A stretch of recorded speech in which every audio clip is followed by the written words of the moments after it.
¿Sabías que durante más de 4 siglos, una orden religiosa en las sombras ha ejercido más influencia sobre la Iglesia Católica que muchos papas? Mientras el mundo se concentra en la política del Vaticano y en los anuncios papales, los verdaderos artífices del poder han estado operando desde las sombras, moldeando la doctrina de la Iglesia, la política global e incluso la propia historia del mundo. Hoy nos sumergiremos en el misterioso mundo de los jesuitas y descubriremos la verdad sobre quién mueve realmente los hilos en Roma.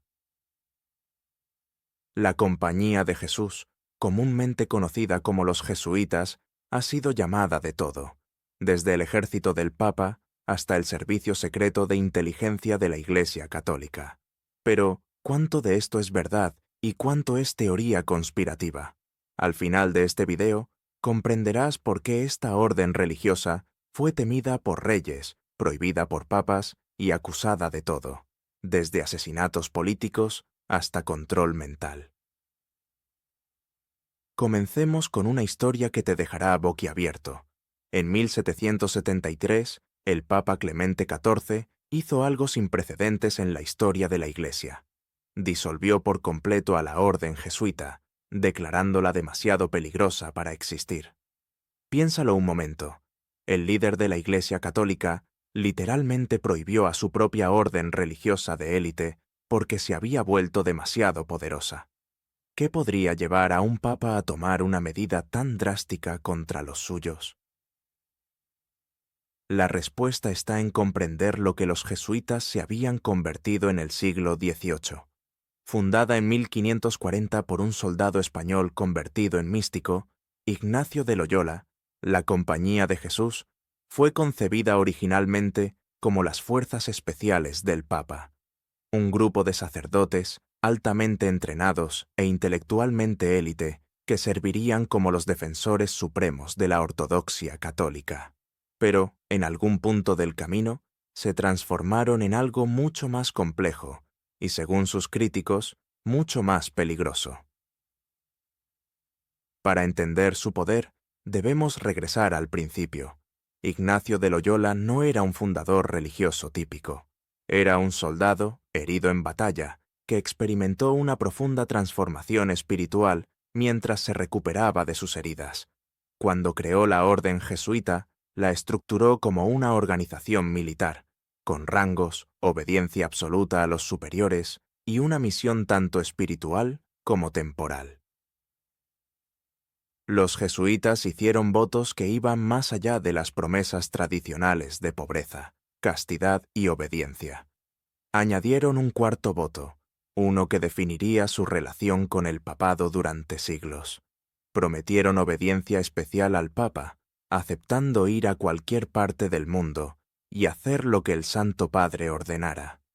Esto los convirtió en el ejército personal del Papa, listos para combatir la herejía, convertir paganos y defender la Iglesia contra todos sus enemigos. Pero aquí es donde se pone interesante. Los jesuitas no se convirtieron solo en soldados del Vaticano, se convirtieron en su cerebro. Desde sus primeros días, priorizaron la educación y el desarrollo intelectual de una forma en que otras órdenes religiosas no lo hicieron. Fundaron colegios, universidades y seminarios en toda Europa, y con el tiempo, alrededor del mundo. Para el siglo XVII, si eras un joven noble o intelectual en la Europa católica, lo más probable era que hubieras recibido al menos parte de tu educación de maestros jesuitas. Esta influencia educativa se tradujo en poder político. Los hombres formados por jesuitas ascendieron a cargos de autoridad en toda Europa católica. Se convirtieron en consejeros de reyes, ministros en cortes reales y figuras influyentes en universidades y círculos intelectuales. Los jesuitas no necesitaban gobernar directamente porque moldeaban las mentes de quienes gobernaban. La Compañía también se convirtió en la principal organización misionera de la Iglesia. Mientras otras órdenes religiosas se enfocaban principalmente en Europa, los jesuitas fueron globales. Establecieron misiones en Asia, África y las Américas, a menudo siendo el primer punto de contacto entre el cristianismo europeo y las poblaciones indígenas. Este alcance global les dio acceso a información, recursos y redes de influencia que se extendían por continentes enteros. Para el siglo XVIII, los jesuitas controlaban vastos recursos económicos. Sus misiones en Sudamérica, particularmente en Paraguay, se habían vuelto tan exitosas y autónomas que eran prácticamente estados independientes dentro del imperio colonial español. Estas reducciones, como se les llamaba, generaban enormes riquezas y operaban con un nivel de independencia que ponía nerviosos a los gobernadores coloniales y despertaba sospechas en los monarcas europeos. El imperio económico jesuita no se limitaba a las Américas. Estaban involucrados en redes de comercio que se extendían desde China hasta Europa, comerciando de todo: seda, especias, plata y piedras preciosas. Algunos historiadores argumentan que los jesuitas dirigían una de las primeras corporaciones multinacionales del mundo, siglos antes de que existieran oficialmente. Esta combinación de influencia educativa, conexiones políticas, alcance global y poder económico convirtió a los jesuitas en increíblemente influyentes, pero también increíblemente peligrosos a los ojos de sus enemigos. Los monarcas europeos comenzaron a verlos como una amenaza a la autoridad real. ¿Cómo podían los reyes reclamar poder absoluto cuando sus propios consejeros y educadores debían su máxima lealtad a un papa? ¿Extranjero a través de la orden jesuita? La situación se volvió aún más compleja con el enfoque jesuita hacia la teología y la ética. Desarrollaron lo que se conoció como casuística, un método de razonamiento moral que examinaba casos individuales en lugar de aplicar reglas universales. Los críticos argumentaban que esto permitía a los jesuitas justificar casi cualquier acción si servía al bien mayor de la Iglesia. Así surgió la acusación de que enseñaban que el fin justifica los medios, un cargo que los perseguiría durante siglos. Las tensiones políticas alcanzaron su punto álgido a mediados del siglo XVIII. Portugal expulsó a los jesuitas en 1759, Francia los siguió en 1764 y España los prohibió en 1767. Estas no fueron solo decisiones religiosas, fueron cálculos políticos de monarcas que veían a los jesuitas como amenazas a su autoridad absoluta. La presión sobre el Papa para disolver por completo la orden se volvió insoportable. Cuando el Papa Clemente XIV finalmente emitió la bula papal suprimiendo a los jesuitas en 1773, provocó una sacudida en el mundo católico. La guardia de élite del Papa había sido disuelta por decreto papal. Pero aquí viene lo intrigante: la supresión no funcionó del todo. Aunque los jesuitas fueron oficialmente disueltos en la mayor parte del mundo católico, sobrevivieron en la Prusia protestante y en la Rusia ortodoxa, donde la autoridad papal no tenía poder. Catalina la Grande de Rusia y Federico el Grande de Prusia se negaron a hacer cumplir la supresión, reconociendo el valor de la experiencia educativa jesuita. Esto significó que, aunque la orden estaba muerta en países católicos, seguía viva y funcionando en territorios no católicos. La historia jesuita dio otro giro dramático en 1814, cuando el Papa Pío VII restauró la Compañía de Jesús. La Iglesia Católica, tras haber sobrevivido a la Revolución Francesa y a las guerras napoleónicas, decidió que necesitaba de nuevo a los jesuitas.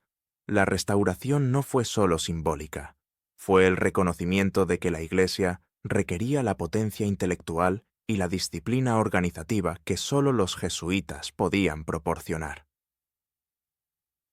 Pero los jesuitas restaurados eran diferentes de sus predecesores. Eran más cautelosos políticamente, pero no menos influyentes intelectualmente.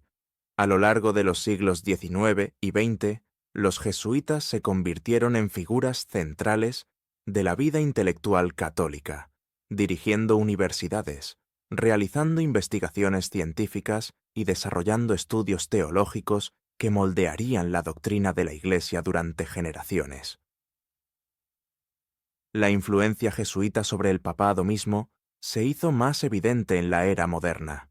Aunque ningún jesuita había sido elegido papa hasta 2013, su influencia en el pensamiento papal y en la dirección de la Iglesia era innegable.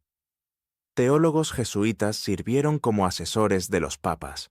Las instituciones jesuitas moldearon el discurso intelectual católico y sus misioneros continuaron representando a la Iglesia en las regiones más desafiantes y peligrosas del mundo.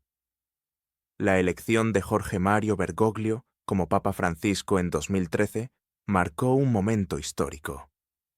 Por primera vez en la historia de la Iglesia, un jesuita fue elegido para dirigirla.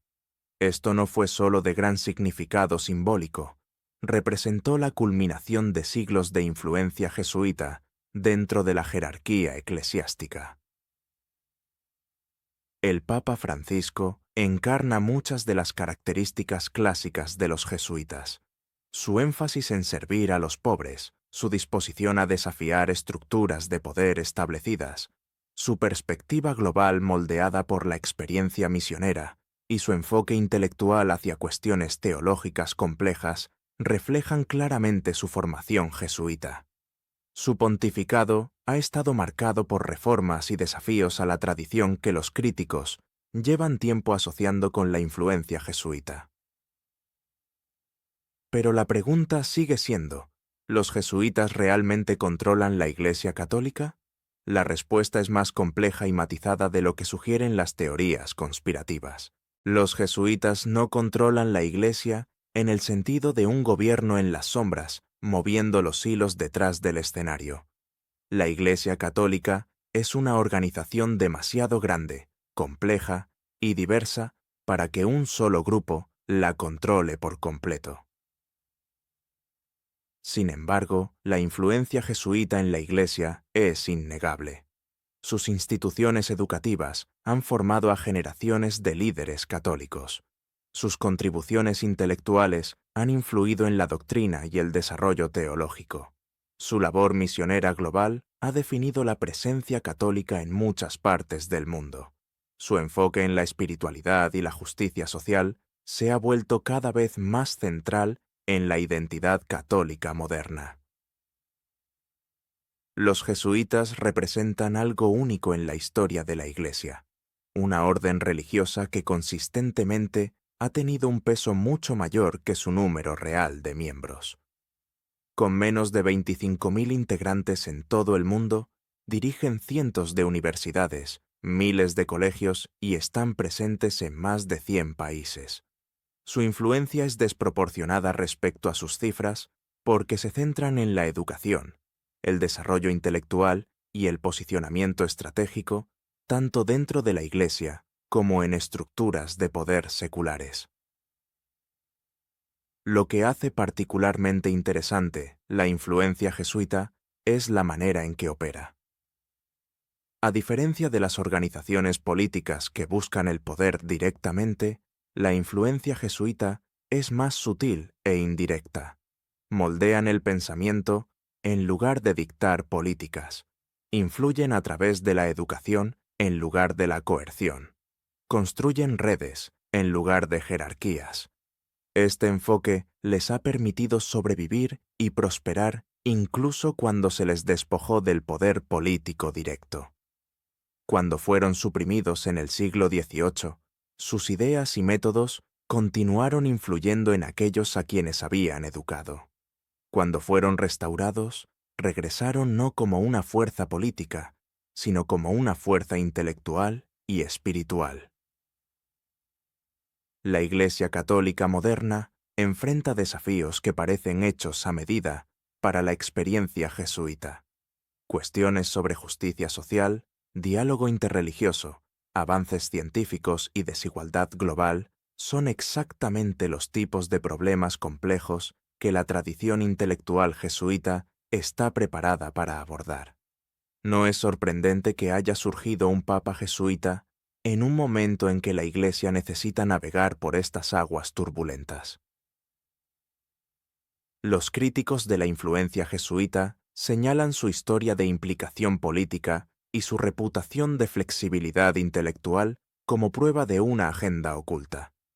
Los partidarios, en cambio, argumentan que su perspectiva global, su experiencia educativa y su compromiso con los marginados los convierten en lo que la Iglesia necesita en el mundo moderno. La verdad probablemente se encuentre en un punto intermedio. Los jesuitas no son ni los titiriteros de las teorías conspirativas católicas, ni los simples educadores religiosos de su propia imagen pública. Son una organización sofisticada, con redes globales, vastos recursos intelectuales e institucionales, compromisos ideológicos claros y una larga historia de influencia dentro de la jerarquía eclesiástica. Lo que está claro es que comprender la Iglesia católica sin entender la influencia jesuita es como intentar comprender la política estadounidense sin entender el papel de los partidos políticos.